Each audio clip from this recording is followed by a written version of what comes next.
দর্শক, নদ নদীর পানি বৃদ্ধি ও ভাঙনের খবর জানাতে সিরাজগঞ্জ এবং কুড়িগ্রাম থেকে আমাদের সহকর্মীরা আমাদের সাথে যুক্ত হবেন। সিরাজগঞ্জ থেকে হীরক গুণ শুরুতেই তার কাছ থেকে জানতে চাই কি অবস্থা আজকের।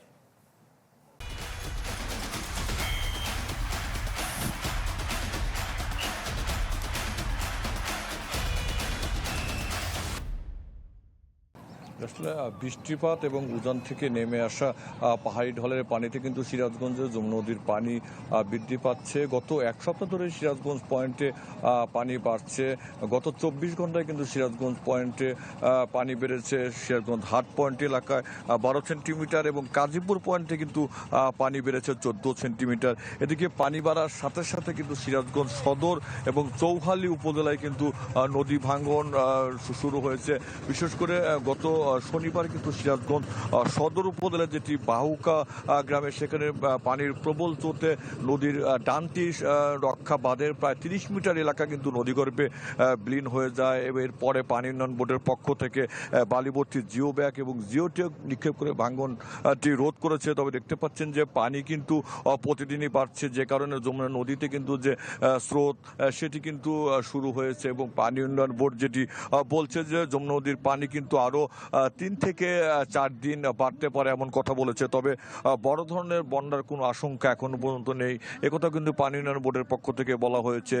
তবে পানি কিন্তু প্রতিদিনই বাড়ছে সিরাজগঞ্জ পয়েন্ট এবং গাজীপুর পয়েন্টে, যে কারণে পুরো বর্ষা মৌসুমে যমুনা নদীর যে চিত্র হয় সেটি কিন্তু ধীরে ধীরে দেখা যাচ্ছে। কারণ আজকে আমরা যেটি দেখেছি সিরাজগঞ্জ এই হাট পয়েন্ট এলাকায় কিন্তু নদীর স্রোত কিন্তু সেখানে রয়েছে এবং ভাঙন কিন্তু চৌহালি উপজেলার বিভিন্ন তৃণমূল যেটি চরাঞ্চল সেগুলো কিন্তু ভাঙন রয়েছে এবং সেটি বাহুকা সদর উপজেলার নদীর ডানটি রক্ষা বাঁধ যে স্থানটিতে প্রায় 30 মিটার এলাকা নদীতে নদী বিলীন হয়ে যায় সেটি কিন্তু পানি উন্নয়ন বোর্ডের পক্ষ থেকে বালিভর্তি জিও ব্যাগ নিক্ষেপ করে সেটি কিন্তু ভাঙন রোধ করছে। তবে পানি কিন্তু প্রতিদিনই সিরাজগঞ্জের যমুনা নদীতে বাড়ছে।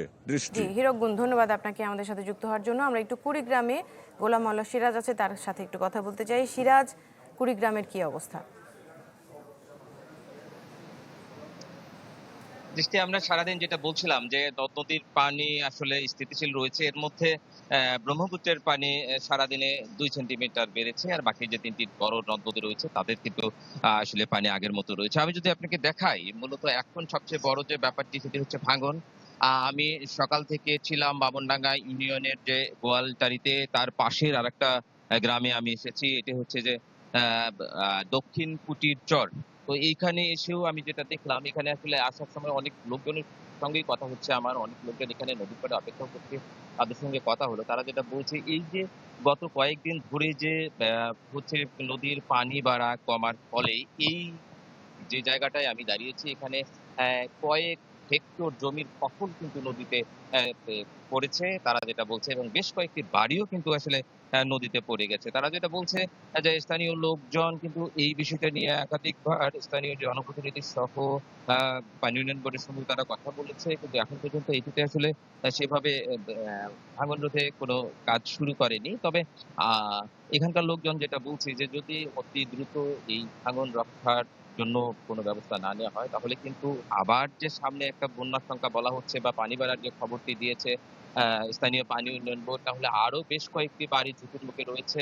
এখানে হচ্ছে যে হেক্টর হেক্টর আবাদি জমি তো রয়েছেই, তার সাথেই কিন্তু আসলে এখানে অন্তত 3টি প্রাথমিক বিদ্যালয়, মাদ্রাসা সহ বেশ কয়েকটি বাড়ি ঝুঁকিতে রয়েছে। তারা বলছে এমনটাই। শুধু এই জায়গার চিত্র এমন না, এই যে পানি বাড়ার ফলে বা কমার ফলে নদ নদী পাড়ের কিন্তু 36টি পয়েন্টে এমন পরিস্থিতি সৃষ্টি হয়েছে। প্রতিদিনই কোনো না কোনো আ হচ্ছে মানুষ কিন্তু ভিটেমাটি হারাচ্ছে এবং আবাদি জমি ক্ষতিগ্রস্ত হচ্ছে, গাছপালার ক্ষতিগ্রস্ত হচ্ছে। সবকিছু মিলে এই পানি বাড়ার ফলে, কমার ফলে কিন্তু এখন ভাঙনটাই হচ্ছে এখানকার মানুষের জন্য সবচেয়ে বড় দুর্ভোগের বিষয়। দৃষ্টি।